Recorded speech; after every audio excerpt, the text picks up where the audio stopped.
आज हमर अधिका ससले हमर डिसेंबर मास रे अछि बंधुत्व और संपर्क हैला बंधुत्व और संपर्क कोन गाडी पारुछ बंधुत्व और संपर्क रे हम को विषय रे आज जानिबा पलायन आउ परिणाम पलायन रो परिणाम तार संज्ञा आउ कोन प्रकार भेद एई विषय रे हम जानिबा तमे निजे को पलायन रो अर्थ कोन पलायन रो अर्थ बुझि पाछ पलायन रो अर्थ हैला कौनसी किशोर किशोरी हो कि युवक युवती हो सेमाने कोन करिवे दुई जण जाक बिना ताको अनुमति रे ताको सहमति रे ते कोन करिवे परिवार को न जणै की बापा मां को न जणै की अभिभावक मान को न जणै की सेमान कोन करिवे निज मतामत रे चली जिवे बा विवाह करिवे एटा हला पलायन बुझि पालो ए पलायन द्वारा कोन हुए पलायन हमर तीन प्रकार अछि हला गोटेला प्रेम पाई पलायन गोटेला बाध्यतामूलक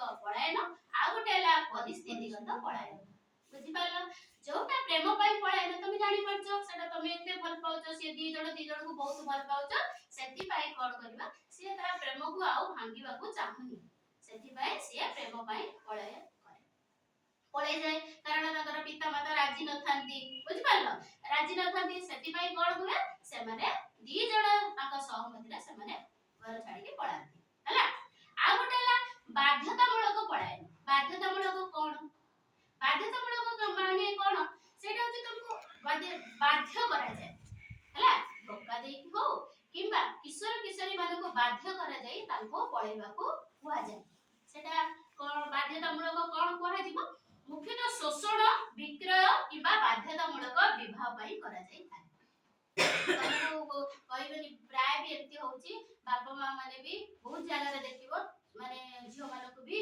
पैसा देके आगु बिक्री कर दियती नेकी पड़ा एमती भी होची आगु एबे तो नाही सेमती किछि ताक हैला परिस्थितिगत पढ़ाई कोन सेमती माने चापरे रहउथिबे किशोर किशोरी हो युवक युवती हो किछि चापरे रहि के माने भावनामूलक द्वंद्व एवं अस्वीकार भय किंबा पारिवारिक चाप इले से माने ए परिस्थिति रे कोन करिवे परिवार चाप पडिछि जे तमे ते पिला संगरे बाहर हबनी किंतु तमे जेहेतु दी जण राजी अछंती तमे सेठी कोन करिवो पळेबा को पाठ हबो एटा हला परिस्थितिगत पलायन हला तापरे हमर एई सब पलायन परे हमर रहिछि कोन पलायन रो परिणाम आमे पळेले तापरे जो भयंकर परिणाम कोन हुए हमर उठे रहिछि आमे प्रथमत आमे कोन गले शिक्षा रो वंचित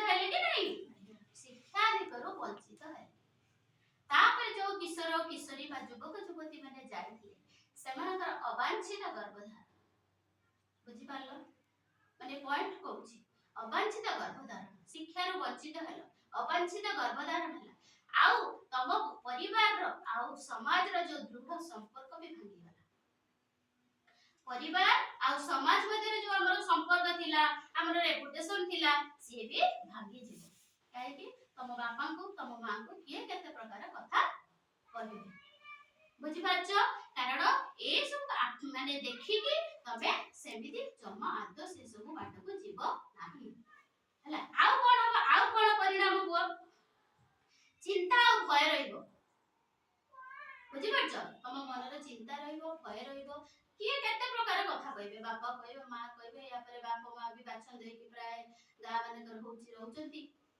हला आउ कोन करिवो किशोर विवाह निषेध आईन उल्लंघन हला किशोर मानकर बयस केते परे माने बाहे परिया 21 वर्ष परे जियो पिला केते 18 वर्ष परे जति सेटा से बयस पूर्व पळेले ताले किशोर विवाह उल्लंघन हला कि नै उल्लंघन हला सेमाने तो कारण रोजगार क्षम भी हेई नथिबे तांको परिवार बोझ सदृश सेमाने जिबे तापरे लास्ट चापरे बा स्ट्रेस रे रहि के आत्महत्या भी बेले बेले छोट पिला ता मुंडे स्ट्रेस नबा को तार टाइम हैला नि हेई यार परिणाम देखो सुन आउ कोन अर्थनैतिक अस्थिरता रोजगार तो नथिबो ना सेतले सेही मुहूर्तटा सेया दे पळेबे आमे खटी की खाइबा बाहर जाई कि सेटा केते कष्ट सेटा जानिबो कारण सब बेले मन रखिबो तमे किछि निज स्व रोजगार ରୋଜଗାରକ୍ଷମ ହେଇକି ବାହାଘର ହବା ପାଇଁ ପ୍ରସ୍ତୁତ ହବ। ବିନା ରୋଜଗାରରେ ତମେ ବାହା ହୁଅ ନାହିଁ। ସମସ୍ତେ ପାଠ ପଢିକି ହଉନାହାନ୍ତି, টিଚିং କର, ତାପରେ ଆମର କମ୍ପ୍ୟୁଟର ବି ଶିଖ, ଡାଟା ଏଣ୍ଟ୍ରି ବହୁତ ହଉଛି, ଆମର ଯୋଉ ବହୁତ କଣ ଆଉ ସବୁ କାମ କଣ ସବୁ ଅଛି, ବହୁତ ପ୍ରକାର କାମ। ଖାଲି କଣ ପାଠ ପଢିକି ସମସ୍ତେ ସେଇ ଲାଇନରେ ଯାଆନ୍ତି? ଗୀତ ହଉ, ନାଚ ହଉ, ଡ୍ରଇଂ ହଉ, ଯାହାର ଯୋଉ କଳା ଥିବ ସେ ସେଇ କଳାକୁ ଫୁଟାଉ। ପ୍ରାୟ ପରିବାରରେ ମଧ୍ୟ ସେଗୁଡାକୁ ମାନେ କଣ କରନ୍ତି, ବାରଣ ମଧ୍ୟ ହୁଏ, ଝିଅ ପିଲାଟା କଣ ନାଚିବେ ଦେଖି କୁହନ୍ତି। କିନ୍ତୁ ଏବେ ସେମିତି ବି ନାହିଁ, ତ ଗାଁ ମାନଙ୍କରେ ଟିକେ ଟିକେ ରହୁଛି। ଏଇ ହେଲା କଥା। ଯଦି ଆମେ ପଳାୟନ କରିବା କେତେ ପ୍ରକାର ପରିଣାମ ଆମକୁ ଭୋଗିବାକୁ ପଡୁଛି। ହେଲା, ଆଉ କଣ ହଉଛି, ସ୍ୱାସ୍ଥ୍ୟ ସେବାରେ ଅବହେଳା। ଯଦି କିଶୋର କିଶୋରୀ ଅବାଞ୍ଛିତ ଗର୍ଭଧାରଣ କରେ ତାର କଣ ହବ? ତାର ଜନନେନ୍ଦ୍ରିୟରେ ଆଘାତ ହବ। ଛୋଟ ପିଲା ତାର ବୟସର ପରିପକ୍ୱ ହେଇ ନଥାଏ, ଯଦି ସେ ମା ହଉଛି ସେ ଛୁଆ କଣ ବଞ୍ଚିବ? କମ ଓଜନ ଛୁଆ ହବ। ହେଲା, ସବୁ କ୍ଷେତ୍ରରେ ମାନେ ସେ ଛୁଆ ମାନେ ରକ୍ତହୀନତା ହେଇପାରେ, ବିକଳାଙ୍ଗ ହେଇପାରେ। ମାର ମଧ୍ୟ ତାର ମାନେ କଣ, ସେ ବୟସ ହେଇନଥିବ, ତାର ଶରୀରର ପରିପକ୍ୱତା ଆସିନଥିବ କି ମାଇଣ୍ଡର ପରିପକ୍ୱତା ଆସିନଥିବ, ଯାହା ଦ୍ୱାରା ସେମାନେ ଅର୍ଥନୈତିକ ଅସ୍ଥିରତାର କଣ ହେବେ, ମାନେ ଦି ଜଣ ଯାକ କେହି ମାନେ ନା ପୁଅ ନା ଝିଅ କେହି ବି ମାନେ ମାନେ ସ୍ୱରୋଜଗାର କ୍ଷମ ହେଇପାରିବେ ନାହିଁ। ଏ କୋଉଠି ତାପରେ କଣ କରିବେ, ସେମାନେ କଣ କରିବେ, ସେଠୁ ଯଦି ସେମାନେ କାମ ଧନ୍ଦା କଲେ କରିକି କୋଉଠି କେତେ ଦିନ କାମ କଲେ, ସବୁବେଳେ କଣ କାମ କରିକି ଆମେ ଖାଇପାରିବା? କି କାମ ତମକୁ କିଏ ଦବ? କମ୍ପାନୀକି ଯିବ, ଆଜି ଦେହ ଖରାପ ଅଛି, 200 ଆଣିବ, ଖାଇଦେଲ, ପୁଣି ସଇଲା, ଫ୍ୟୁଚର ପାଇଁ କିଛି ବି ନାହିଁ। ତାପରେ 2-3 ମାସ ଗଲେ ପୁଣି ଗାଁକୁ ପଳେଇବେ। ଏଗୁଡା ହଉଛି କି ନାଇଁ? ଏଗୁଡା ହଉଛି। ତାପରେ ଆମେ ଏସବୁ ପଳାୟନ ପରିଣାମ ଜାଣିଲେ। ହେଲା, ଆଉ ଗୋଟେ କଣ ଅଛି, ଏଇ ଯୋଉ ପ୍ରତିରୋଧମୂଳକ ବ୍ୟବସ୍ଥା, ୟାକୁ ପ୍ରତିରୋଧ କରିବା କି ନାହିଁ? ଏଇ ଯୋଉ କଳଙ୍କ ପରିଣାମ, ପଳାୟନର ପରିଣାମ ଆମେ ଜାଣିଲେ, ଆକୁ ପ୍ରତିରୋଧମୂଳକ ବ୍ୟବସ୍ଥା କରିବା କି ନାହିଁ? କେମିତି କରିବା? କିଶୋର ମାନଙ୍କୁ କିମ୍ବା ତାଙ୍କ ପିତାମାତା ମାନଙ୍କୁ ଆମେ ବୁଝେଇବା। କିଶୋର ଦେଖିବ ଏଇ ସମୟରେ ପୁଅ ମାନେ କଣ କରନ୍ତି, ମା ବାପାଙ୍କ ସହିତ ତାଙ୍କର ବେଶୀ ରିଲେସନ ନଥାଏ, ସେମାନେ ସବୁବେଳେ ସାଙ୍ଗମାନଙ୍କ ସହିତ, ତମେ ବି ମା ବାପା ପାଟି କଲା ଏମିତି କର, ମା ବାପାଙ୍କ କଥା ମାନିବ, ତାକୁ ଗୁରୁତ୍ୱର ସହିତ ନବ, କାରଣ ମା ବାପା କେବେ ଛୁଆର ଅମଙ୍ଗଳ ଚାହାନ୍ତିନି। ହେଲା, ସେଥିପାଇଁ ଆମେ କଣ କରିବା, ଏଇ ପରିସ୍ଥିତିକୁ ମାନେ ମୁକୁଳେଇବା ପାଇଁ ଆମେ କିଶୋର ମାନଙ୍କ ମିଟିଂ ସେଥିପାଇଁ କରାଯାଉଛି। କିଶୋର ମାନଙ୍କୁ ସେମାନଙ୍କ ମା ବାପାଙ୍କ ସହିତ ସମ୍ପର୍କକୁ ମଜବୁତ କରିବା। କେମିତି ବାପାଙ୍କୁ ପଚାର, ମାଙ୍କୁ ପଚାର, ଏଇ କାମ ପାଇଁ ବାହାରକୁ ଯାଉଛ ଘରେ କହିକି ଯାଅ, ସେମାନେ ବାପା ମାଙ୍କୁ ପ୍ରାୟ ମାନନ୍ତି। ସେଥିପାଇଁ ଆମେ ତାଙ୍କୁ ବୁଝେଇକି ବାପା ମା ସହିତ କେମିତି ଭଲ ସମ୍ପର୍କ ରଖିବ, କାରଣ ବଡ ମାନେ କଣ ଖରାପ କଥା କୁହନ୍ତି କି, ଖରାପ ବାଟକୁ ଯିବା ପାଇଁ କୁହନ୍ତି କି? କେବେ କୁହନ୍ତିନି। ମା ବାପା ତମର ମାନେ କଣ ତମ ପଥ ପ୍ରଦର୍ଶକ। ହେଲା, ଏଟା କରିପାରିବା।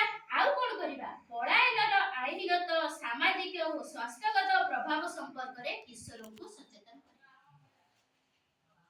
ବୁଝିପାରିଲ? ଆମେ ପ୍ରଥମେ ପଢିଥିଲେ ପଳାୟନର ଅର୍ଥ କାହା ଉପରେ ପ୍ରଭାବ ପକାଏ, ପଢିଥିଲେ ସାମାଜିକ, ଆଇନଗତ ଏବଂ ପରିବାର ପ୍ରଥା ଗୁଡ଼ିକୁ ଅସ୍ୱୀକାର କରିଥାଏ, ସେଇ ଉପରେ ଆମେ ତାକୁ ବୁଝେଇବା। ଏମିତି ତମେ କରିବ, ଯଦି କମ ବୟସରୁ ପଳେଇବ ତମର ଏଇ ପ୍ରୋବ୍ଲେମ ହବ, ଆମେ ଯୋଉ ପ୍ରୋବ୍ଲେମ କହିଲେ ସେଇ ପ୍ରୋବ୍ଲେମ ହବ, ତାକୁ ଆମେ ବୁଝେଇବା। ଛୁଆଟା କେବେ ଜାଣି ନଥାଏ, କମ ବୟସରୁ ବାପା ହେଇଗଲା, କଣ ସେ ଛୁଆ କଣ କରିବ ନା ସେ କଣ ତାକୁ ଚଳେଇ ପାରିବ, କିଛି କରି ସେଗୁଡାକୁ ଆମେ ତାକୁ ତାଙ୍କ ସହିତ ତାଙ୍କ ବାପା ମା ମାନଙ୍କୁ ଆମେ ବୁଝେଇବା ଦରକାର। ପରିସ୍ଥିତିର ମୁକାବିଲା କେମିତି କରିବେ ପଚାରିବେ, ତମକୁ ପଚାରିବେ ପଳାୟନର ପରିସ୍ଥିତି ଗୁଡ଼ିକୁ ତମେ କେମିତି ମାନେ କଣ କରିବ, କେମିତି କଣ କରିବ, ମାନେ ପ୍ରତିରୋଧମୂଳକ ବ୍ୟବସ୍ଥା ତାର କଣ ଅଛି ତମକୁ ପଚାରିବ। ହେଲା, ତାପରେ କଣ କରିବ, ସ୍ଥାନୀୟ ନେତା ଆଉ ସଂଗଠନ ଗୁଡ଼ିକୁ ବିରୋଧରେ ସ୍ୱର ଉତ୍ତୋଳନରେ ସାମିଲ ହେବା ଆବଶ୍ୟକ। ବଡ଼ ବଡ଼ ନେତା କି ବଡ଼ ବଡ଼ ସଂଗଠନ ମାନଙ୍କରେ ଆମେ ସବୁ କଣ କରିବା, ତାଙ୍କୁ ନେଇକି ସ୍ୱର ଉତ୍ତୋଳନ କରିବା। କିଛିଟା ଯଦି ଆମେ ରାଲି ଫାଲି ମାଧ୍ୟମରେ କରିଦବା, ତାହେଲେ କଣ ହବ, ସଚେତନ ନିଶ୍ଚୟ ହେବ। ତମେ ଦେଖ, ତମେ ବି ନିଜେ ସଚେତନ କି ନାହିଁ, ତମେ ମୋ କଥା ଅବଜ୍ଞା କରିବ କି? ତମେ ଜାଣିଛ ତମ तबे जानिच एया कले हमर एई अवस्था हो जानिच कि नाही तबे केबे करिवो ना को ना ना केबे भी हमें करिबानी आउ कोन करिबा किशोर किशोरी को द्वंद्व गुडी को ठीक करिबा पई हमें परामर्श जोगी तमे छोट पिला तमे जानि न तमे पचरी गोटे क्वेश्चन पचरी दीदी मुझे एटा करे मोर कोन परिणाम हो तमे जानि गलनी हम परिणाम छुडिलो केते प्रकार परिणाम चापर रहिबा स्ट्रेस रहिबा अर्थनैतिक स्थिरता हबो केते माने गाड़ी मत खाइबा हला गर्भधारण माने अवांछित गर्भधारण हबो जननेन्द्रिय रे आघात हबो जोटे के अति छोट पिला तमर माने कोन परिपक्वता आसी न थाए सेति पई आमे ए सब कोन पलायन परिणाम रु कोन करिबा केबे एडो सब करिबा नै कले सिना हम परिणाम हो करिबा आमे करिबा बुझि पारलो ए सब ऊपर आलोचना ए आजी सप्ताह रे अछि हला ठीक जाई कि तुम सब ठीक जहा हम पढैली